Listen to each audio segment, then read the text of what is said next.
You can put more stuff on them, Kathy. You don't have to be quite so frugal. When it comes to food prep, Lisa Vetterlein could put a lunch lady to shame. Peanut butter and jelly sandwiches for tonight. The first step in what has become a weekly ritual. We just go around and say, hey, have you had dinner tonight? He's going to be going down to the homeless camp. Oh, you want him to have all the water? Yeah, I right. want him to have the water so he can do that. Lisa's one of about a dozen bicyclists who meet every Thursday night at the Price Chopper on Ingersoll. Fairly simple recipe burrito. Loaded down with offerings. Homemade oatmeal chocolate chip cookies. Even bug spray. Last week they actually had the biggest smiles on their faces when we started handing them out. Joe Laszlo started what he calls the Urban Bike Food Ministry in March with a simple task. Just go up to him and ask him that question is, have you had supper tonight? Here we go. One group heads to the homeless camps, another to the Oak Ridge neighborhood. You guys had supper tonight? I have some food to offer if you'd like. We have sandwiches and burritos and cookies. There's no shortage of willing recipients. Some are more excited about the food than anyone their age should have to be in 2015. There you go. How about a water? It's beautiful to see such a simple gesture so graciously received. It just feels good to be able to provide something that somebody else needs. You know, that's all. It's only about 7 or 8 miles, but it's the best bike ride that I go on during the week. Look at this dinosaur.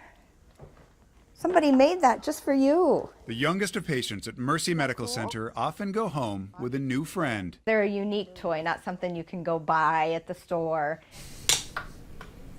We get these donated from a couple who makes them in their home. Dinosaurs are not extinct at the Lacona home of Harold and Kay Whipple.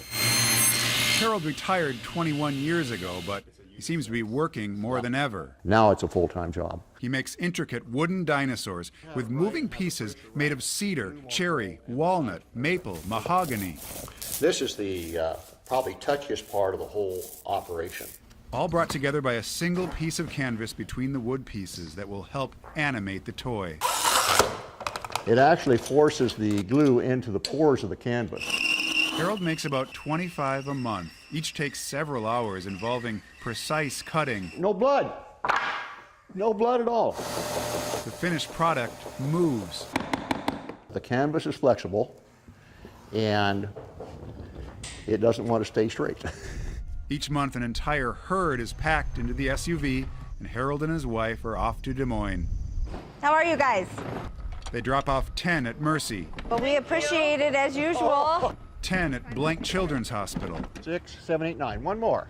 And a few more at Ronald McDonald House. Because of privacy rules and infection control, Harold and Kay never meet the kids who get their dinosaurs, which is apparently okay with Harold. I got kind of a soft heart. And it's just better to stay away from them. Hopefully Harold is okay seeing 7-year-old Sean Brooklyn with his new pet. Puts a better light on a bad situation for the kids. Mark Tauscheck, KCCI 8 News, Iowa's news leader. When we met Brady 13 months ago, we met a 3-year-old who spent most of his life recovering from his latest grand mal seizure. He'd have anywhere from 2 to 10 a day. It doesn't get easier. You don't get used to watching him seize, ever. Brady's parents were frustrated and desperate. None of the 10 medications neurologists tried were working, so last April, they moved west. Good boy. His parents say the cannabis oil they can legally purchase and possess in Colorado had immediate effects, reducing Brady's seizures. He was still a marionette, though. His parents had to support even his head, constantly. But that was then. Quack, quack. Quack, quack, quack. This is Brady now, back in Iowa for the first time since leaving the state over 10 months ago. 1, 2, 3. Good boy. Brandon and Quincy say their son, who would often have more than 4 seizures a day, has had 4 seizures total the past 9 months.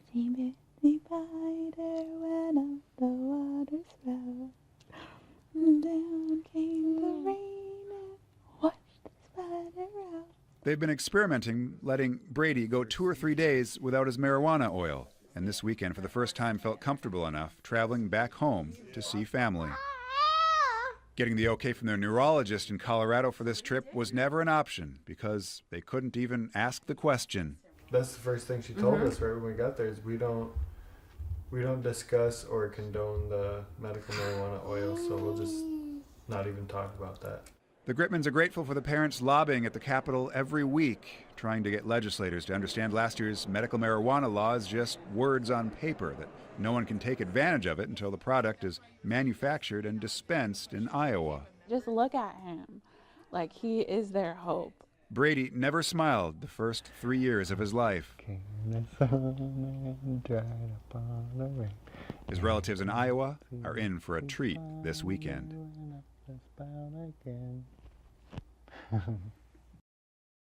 All I was trying to do is stop a thief. Glenn Zerbel says he's not surprised he lost his job at Come and Go. Because they told me not to chase cars. But last week, during his overnight shift, he did, after he saw a car fill up and start driving off without paying. I asked them to come in and pay, and they said they did. And I says, well, it didn't work. They said they played with a card. Didn't work. I says, if you come inside, we'll straighten it up. The driver tried to drive past Zerbel, and that's when he pulled out the hammer. Didn't exactly mean to, but I broke the back window. The driver and 2 passengers were not happy. They called 911, and the responding officer questioned Zerbel. Want to know why I carried the hammer? I said, well, if I'm confronting a thief, that's what I do. It is what he does. In 2011, he stopped an armed robber when he struck him on the side of the head with a hammer. I expected him to drop, but he didn't. He must have had, I hope he's got a headache. Come and Go would not confirm any of this, citing employee confidentiality, but they did send a statement that all employees are instructed not to attempt to stop a vehicle in this situation. We don't condone any type of confrontation, especially for a property crime. Zerbel was arrested and charged with 4th-degree criminal mischief. Have you ever been in trouble with the law before? In 1952, I shot my mouth off to an MP over in Germany, and I got to spend 3 hours in the guardhouse. That's the closest I come to getting locked up. Come and Go declined to say if the company's pursuing charges against the driver that Zerbel accuses of driving off without paying. Do you have any regrets? No. I was ready to retire anyhow, and I still think I was in the right. This Casey's here in West Des Moines has been busy all day. If you buy a Powerball ticket, you could win. Odds are slightly against that happening, but you could win. So as a public service, we here at KCCI thought we should educate our viewers on proper protocol, what you should do immediately tonight if you match all those numbers. First thing you do if you win Powerball tonight. Yeah. Quit work. I'd be speechless.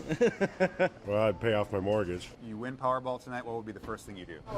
Buy a house for my kids. I want a new truck. Now, experts in these matters will tell you to first contact an attorney or financial advisor, but we're asking, what's the very first thing you're supposed to do if you win? You just won Powerball. Oh my God. That's a little better. Oh my God, I won. You just won Powerball. Oh my gosh. Yippee, I don't know. I don't know. It's a wake-up call for all of us. Before you win, you need a plan. For advice on how Iowans should react to news they hit the jackpot, Oh my gosh. we found some experts in the Drake Theater Department. You just won Powerball. Oh my God,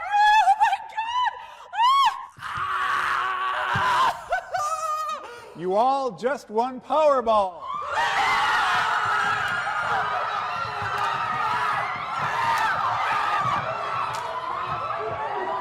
Mark Tauscheck, KCCI 8 News, Iowa's news leader.